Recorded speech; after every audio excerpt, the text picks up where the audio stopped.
It's here, people. Apple just announced its long-awaited iPhone 5S, 5C, a launch date for iOS 7, a new processor. It's exciting, people, and it's even got a touch sensor they tell us is actually going to work. Here to give us his thoughts, Mark Watson from Soldier Knows Best and Soldier's Tech Battlefield. Welcome back, Mark. Oh, good to be back, man. Thanks for having me on. Oh, it's our pleasure. It's been funny watching my favorite reactions so far have been people like, I want the A7 processor versus, you're kidding me, right? Fingerprint recognition. Do you think it'll work? It's Apple, right? Yeah, I think they put it in there. They're always slow to kind of adopt new ideas to their phones. So I think hopefully they learn from their Maps debacle and everything else to make sure this fingerprint sensor is actually going to be something that's going to be functional and working right out the box. Well, it was funny. You mentioned iOS 7 launching September 18th, free for everyone. But you were kind of, I was kind of laughing because you were like, there's no big thing. There's no Siri. And I'm like, yeah, there's no Google Maps either. Maybe they just wanted to get the operating system functioning. But iOS 7, you've been using it for a while now. Is it easy to sort of migrate from 6 to 7, or are you still getting used to it? Yeah, I think after the first couple of hours, I was already basically used to it, and that's one thing that Apple kind of nailed down with iOS 7. They made it new, but also made it very familiar. So people who aren't really techies, they don't have to relearn a whole new operating system, but they right off the bat will know about the new features, the new notification center, and different things like that. And so yeah, iOS 7 to me is solid. They just released the Golden Master, so I'd already downloaded that. I'll be using that, but so far it's pretty solid, and I think it's going to be useful for a lot of people. Do you think it's interesting for them for the 5S, right? So they got the 5C, the color version, the less expensive phone, the 5S, the higher end phone with the A7 processor. Is it odd that they went with gold and silver and space gray? Is space gray a real color? I think it is now. I think Apple probably got the patent for it now. But I think, I don't know. I think it's something that just kind of make it spice it up a little bit. They just went with regular, just black and white. That'll be too much like just the iPhone 5. So they got to make it just a little bit different for people out there when they first look at it and say, okay, it's a little bit different. I may want to get it now. That's gonna you'll be able to know who actually has. Maybe that's a problem? They sat around a marketing group said people can't tell when they have the new iPhone. We need gold. We need bling. It's just odd to see a gold iPhone. That's a real problem though. A lot of people and a lot of my viewers, they'd be like, well, people can't tell if it's something new. And that was one of the complaints against the S4 too. Even though I love the hardware on the Galaxy S4, it just looked a lot like the S3. And some people are all about appearance. And that's something that looks like Apple is trying to take note of. It'd be interesting to see who gets the gold and who gets the silver. I was a little disappointed. I was hoping for a larger screen size. They stuck with 4 inches. Were you expecting something more like a 4.5-inch screen, or? Yeah, I wasn't expecting them to do it with this one. Maybe the iPhone 6, they'll probably go a little bit bigger. But just like the iPhone 4S, I think they just want to keep things simple and for us, making the phone, make it a lot easier for them to make and save money. So the rumor is that they are testing a larger screen phone, iPhone, that may be coming, I think, more likely for the 6. Yeah, I was sitting there. I was just like, I started using the Galaxy Note 3. And then I picked my iPhone back up like 2 days later, and I was like, the screen is so tiny. And that's the one downside. Big upside. What do you think is more exciting, the camera or the new processor? I'm probably more excited for the processor. It's the first 64-bit processor that they're going to be putting inside of a phone. Mm-hmm. And iOS 7 has been optimized for 64-bit, and all of the Apple applications have been optimized for it. And I think it may take a little while for developers to optimize their apps for it. But I think once they do, we can probably see some real performance bumps with this new phone. And what Apple said, this is kind of their phone, their forward-thinking phone. I think they're really preparing this phone for the future. And I think in a few months to a year from now, we're going to be able to see this 64-bit processor be really put to work. It was interesting. Somebody was asking in the office this morning, like, does anybody other than Apple have 64-bit apps? And I was like, have they released a dev kit today? And he's like, they released it this morning. I'm like, I think there's going to be a delay.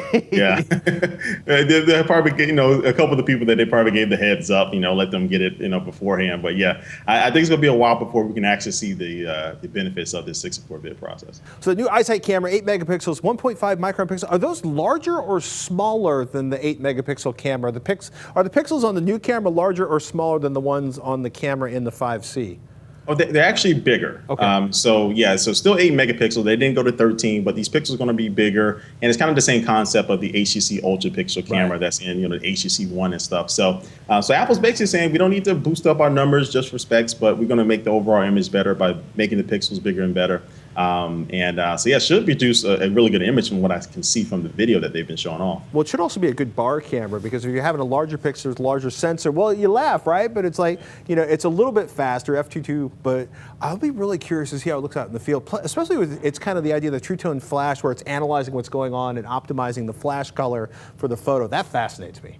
Yeah, and it's something, dual LED flash is definitely something that's been around for a long time on the phones. But Apple, of course, is going to add their own little tweak to it by having it analyze, everything going on. So, so flash can definitely overpower a lot of pictures, but hopefully this will work out to kind of calm that down. Touch ID sensor, 170 microns thin, built into the home button, which means it should be easy to find since it's 500 points per inch or pixels per inch. Scans your subepidural skin layers, which basically means it's looking for veins, people. Touch detection sensor, it'll handle multiple fingerprints. I'm torn. Like, it was Will Smith from Tested was like, Apple knows that nobody's made a fingerprint tool that doesn't suck. I think that was the line that really stuck with me. Do you think it's going to work, or do you think it's going to be another Siri? I think it's going to work, and I think that it's going to be faster. Well, I don't know what's going to be faster than using a passcode to unlock your phone, but it's going to be more secure. You don't have to worry about somebody overlooking over your shoulder or anything like that. And the big thing for me is just when I'm buying songs, I hate having to enter in my password every single time. So it's going to be. I know it's going to be very useful, and I'm pretty sure Apple's gotten it to work before they put this thing in there. If it doesn't work, I mean, it's going to look so bad. But I can't quite put my finger on why this phone sucks, but. Probably the joke, but yeah, I think it will work, and I think it'll be useful for day-to-day use. So the iPhone 4S, the 8GB version, is basically the free Apple phone, the entry-level phone. The 5C kind of fits an interesting spot: white, pink, yellow, blue, green. $99 for 16 bucks, $199 for 32 bucks, 32 gigabytes, not bucks. Really affordable. It's kind of interesting to watch Apple finally to directly attack the sort of mid-range market. Yeah, they have to. They have to definitely respond to Android, who is killing the market when it comes to free or $50, $100 phones out there. And Apple definitely has the revenue to do that and the ability to do it. And I think with them just totally killing off the iPhone 5 and making this iPhone 5C starting off at $100, I mean, 6 months it could be even cheaper than that. Who knows, $50 maybe. But yeah, it's good to see Apple finally try to answer those questions that people have been having. Why are they not breaking the price barrier on their phones as Android is all the time? And it's going to be, it's going to be a fantastic performing phone because it's the A6 processor inside of this. I'm kind of like, I'm leaning for the camera on the 5S, but the price points are so good on the 5C. I don't know. It's a good dilemma to have. I mean, it's one of the dilemmas that is good for the consumer to have. I think the 5C is going to be great for those parents who are looking to get their kids a phone. Don't want to give them something. The plastic's going to be a little bit more durable than the other material, the iPhone 5S. So I think it's a good option to have.